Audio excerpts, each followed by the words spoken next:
All right, traders. Markets closed Wednesday, so I'm making this video for Thursday. So watch this video for Thursday, December 6th. Couple of announcements. Let me slide this up here. If you happen to be one of my, let's see, what did I have? 18,800 or so followers on StockTwits. I got banned yesterday. And I'm not using this video to whine. I'm just pointing out I would appreciate if you switch over and follow me on Twitter. I'm pretty sure I've been posting watch list videos on StockTwits for probably 6 or 7 years. So I'm going to have probably a lot of people saying, what the heck happened at GSP, which is what I was on StockTwits, at Great Stock Picks on Twitter. So give me a follow over there if you want, because I'm going to be doing all my stock stuff on Twitter.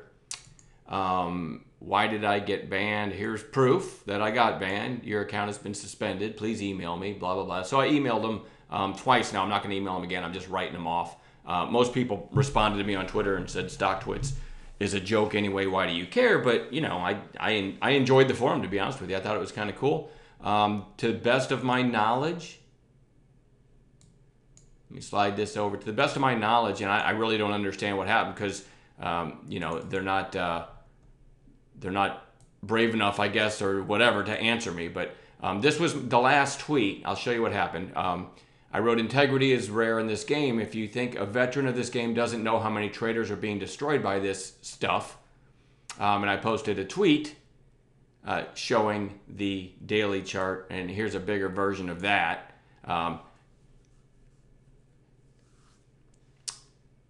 This is what the daily candle looks like on a very high percentage, of calls made by a certain someone. By the end of the day, this is a very high percentage of daily candles look like this. If this isn't the footprint of a lot of newer traders getting wrecked because they joined a room and they think, I'm just going to do whatever this guy says. And most of the candles look like this, so I put this chart out. And then let's try to show you what transpired. So, and then I tweeted, I put that out, then I tweeted, let that sink in. Imagine knowing you're going to wreck trading accounts, calling a low floater like SFET at the open, and not caring. Straight out of the gate, right? Not caring. And then this, I guess Howard Lindzen, if I'm saying that right, is the founder of StockTwits. And he replied, who? And then we'll scroll down a little bit, and here's my reply to Howard. I'm happy to post charts on a regular basis that have massive pops and drops, you know, to kind of show you how it's a pattern, right? How it recurs over and over. I said, but I'm not naming names, which I thought is the right thing to do. I don't think it's right to name any names. I figure if people want to do a little research, they'll be able to figure out where these pops and drops are coming from, and maybe stay a little safer out there.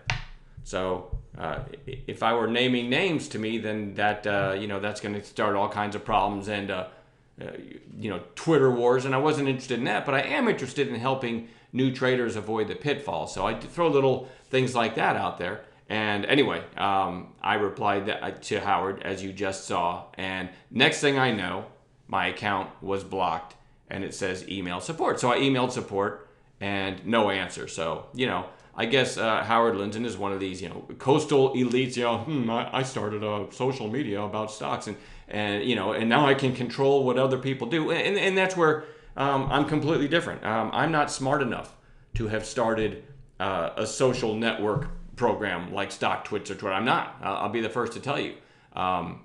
So Howard Lindzen is probably way smarter than me, but I am smart enough to know that the stock market and day trading was a great way to get out of the grind that I was in, right? You're listening to a guy who spent 2 decades on a factory floor for General Motors and had a laptop and an air card and studied stocks and traded from the assembly line, all right? For years I did that and studied and studied and studies, and I'm literally trading from the assembly line. I'd blow up an account right there on the assembly line. Then I'd put in 60-hour weeks, Saturdays and Sundays if I had to make up to build my account back up, right? And just kept studying and studying and studying. And so I'm hardworking and smart enough to work my way off an assembly line and become a professional day trader. And I'm self-taught, And that's why you always hear me say, if somebody emails me and says, well, you're lucky, you get to run a chat room and you're a day trader. I don't have that luxury, so I have a job. Well, I don't think they realize they're talking to someone who's self-taught from a General Motors assembly line, right? Laptop and an air card. Most people here in this video won't even know what an air card is. So I always tell people, please don't email me and say that your situation will not allow you the time to learn how to trade, because I can't imagine a tougher scenario than I went through. I'm sure there's some out there, but it really comes down to will, drive, how bad do you want it, how much do you think day trading is suitable for you. And I figured out years ago that is exactly what I wanted to do for a living, and now I do it. So I'd appreciate if you follow me on StockTwits, give me a follow on Twitter. And it'd be interesting to see.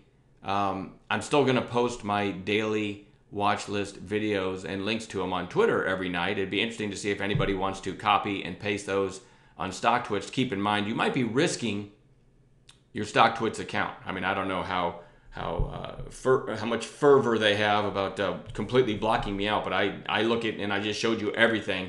I look at that and I don't feel like I did anything. There's a lot of stupid crap on StockTwits and bashing each other and fighting over which stock and all that. I just post nightly watch list videos, and I try to post educational stuff on there.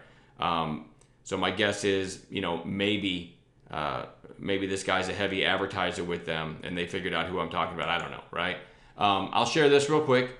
This is the last 5 days, my equity curve, and this is including 3 or 4 trades yesterday you can see in the background here, the SPY just getting decimated. And this is what my account has done. These are trades, not days, over the last 5 days. I went back 5 days, and you can see the last 2 days in the market completely unaffected. So this is exactly why I day trade and why I teach people to day trade.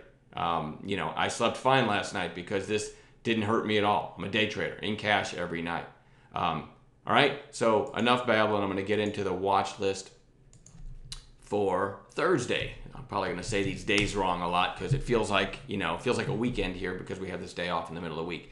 So OGEN had this pop, then gapped up, gave it back, and then pretty strong, relatively speaking, when you consider what the SPY did. I'll show you that one more time. I don't know if I even mentioned what the SPY did, but I've got these lines drawn from the range that it's been in from the last month or so.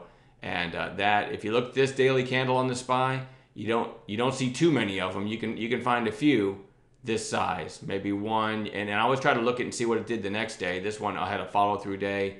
You had a big one here. The next day it gapped down and ripped. You had another big one here. Next day had a massive reversal. So if anything, volatility is coming back. But that is certainly a big sell-off in one day. So let me go back to OGEN, which had great relative strength. This one is kind of holding up pretty well after this gap that it had on, let's see, this would have been Monday, Tuesday. So certainly worth watching. You'll notice in this video, I'm going to be focusing on stocks that had relative strength on a weekday. Cron had the news that Philip Morris was in talks to maybe buy them, and it had this crazy pop on Monday, and then on Tuesday gapped up, but actually closed below its open. Absolutely worth watching. It's worth noting that on Tuesday, there was the opening 5-minute candle. It never broke its early high. One of these days, if it does, you might get that flood of people saying, okay, here goes Cron, the buyout's real or whatever. So I'm going to have Cron on watch for the next several days if it doesn't give me a trade. AYTU, I'll have to zoom in to show you this one. Speaking of relative strength, this one held up. We had this on the watch list going into Tuesday. I never did trade it, but this is what it did on, 3 sessions ago, then kind of an inside day, and it's actually holding up pretty well. So it kind of feels like it's setting up for a big upside breakout. I don't know that, but we'll see. Again, another example of relative strength during a very ugly tape. ASNS seems to have found some support. On a weekday, closed looks like slightly above its open on Tuesday, and seems to be holding the 8 days. So that's a recent high flyer. So I like to focus on the in-play stock. So that one makes the list. HDSN gapped up on Monday, ripped, but then gave a lot of it back. Gaps down on Tuesday, but closed strong in a week tape, right? So that one holding up well, has to go on watch. ANY had this on watch for a bounce on Tuesday, and this is no errant tick. It actually ran all the way to 6 or whatever it was. Yeah, it looked like it topped out right at 6. Again, another one that I would call relative strength in an ugly tape, even though it has this big topping tail. It certainly held up better than a lot of stocks, right? So we're going to watch that one. AETI, another just relative strength, weekday, strong stock. NTEC, another one, very strong. Now it's been 3 green days in a row. I generally don't want to get long something, but if I get a low risk setup, it is worth watching. Again, it was very strong in a weak tape. NBEV, one of those pot stocks, actually cannabis infused beverage stocks, right? Gapped up on Monday, sold off, then sold off again on Tuesday, kind of right back down to the moving averages. We'll see if that one can turn back up. It's relative strength isn't bad out there. And then UPS just decimated. I'll pan out a little bit here. So a lot of people might look at this and say, well, you've got head and shoulders forming. It's ugly. It's going to lose this neckline, and it might. But what I look at when I'm looking for a bounce play is the range of the previous day's candle. That's a huge candle for this one. Go back and look at the chart. You really don't see any of this.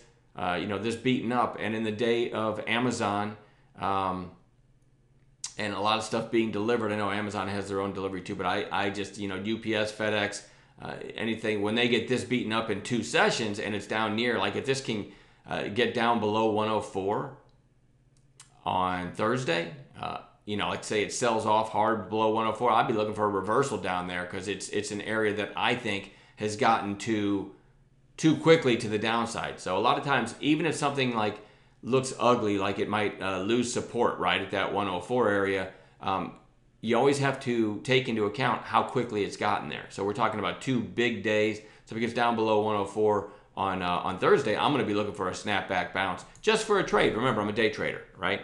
I don't hold overnight, so that is, to me, oversold big time in the very short term. But who knows what to expect on Thursday.